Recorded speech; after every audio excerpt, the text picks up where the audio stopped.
পুলিশের ওইখানেও গেছি, বলে যে আমরা দেখতেছি আর ওই যে টাকা খায়া ওই রকম মানে ই করে ফেলায়। মডেল থানা, কেরানীগঞ্জ মডেল থানা। হ্যাঁ, অভিযোগ দিছি। সর্বপ্রথম ওইখানে গেছি, ওইখান থেকে বলছে তোমরা মেডিকেলে যাও।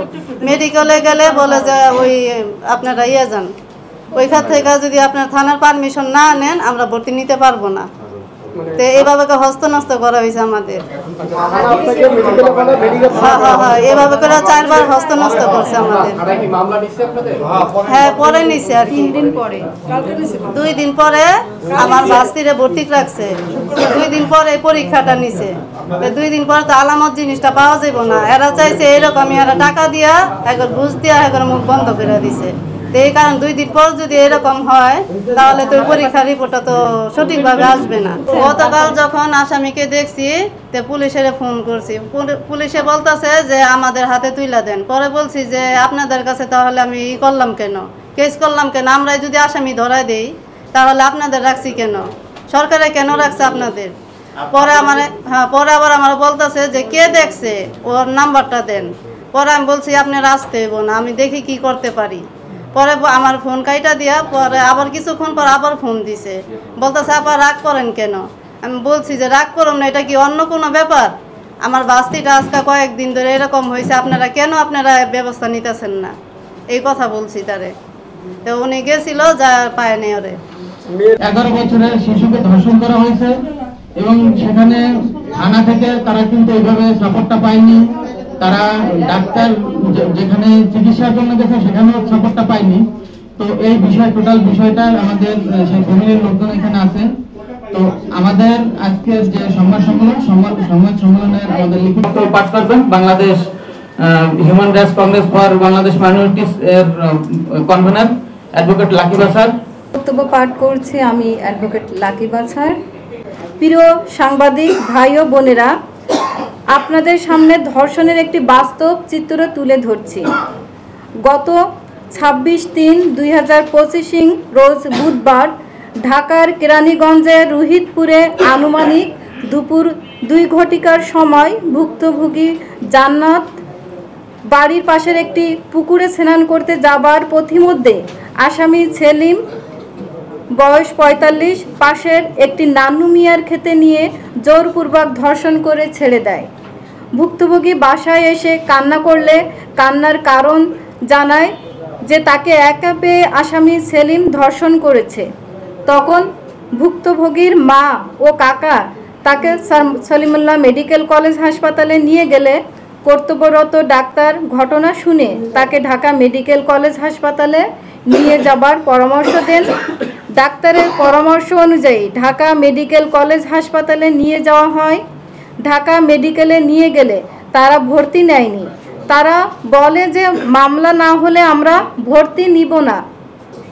তারপরে থানায় গেলে থানা থেকে বলে আপনারা মেডিকেল রিপোর্ট না আনলে আমরা মামলা নিতে পারি না, আপনারা আগে মেডিকেলে ভর্তি করান।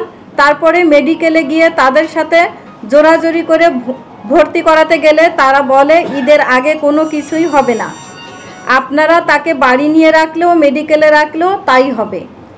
ভুক্তভোগী পরিবার তাকে অনেক কষ্ট করে ভর্তি করায়।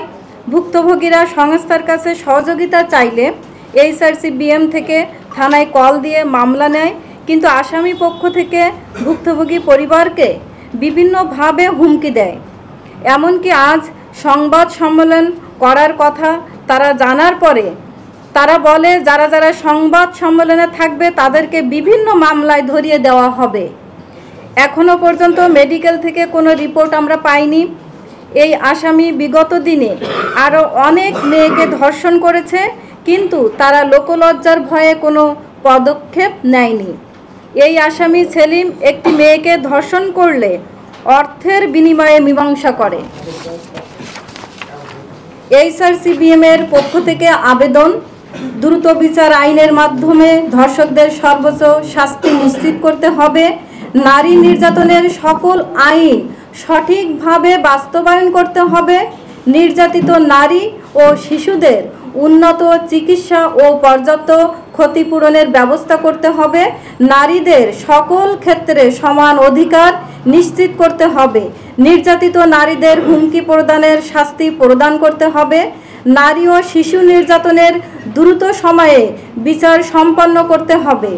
নারী ও শিশু নির্যাতনের আইনের সুশাসন প্রতিষ্ঠা করতে হবে।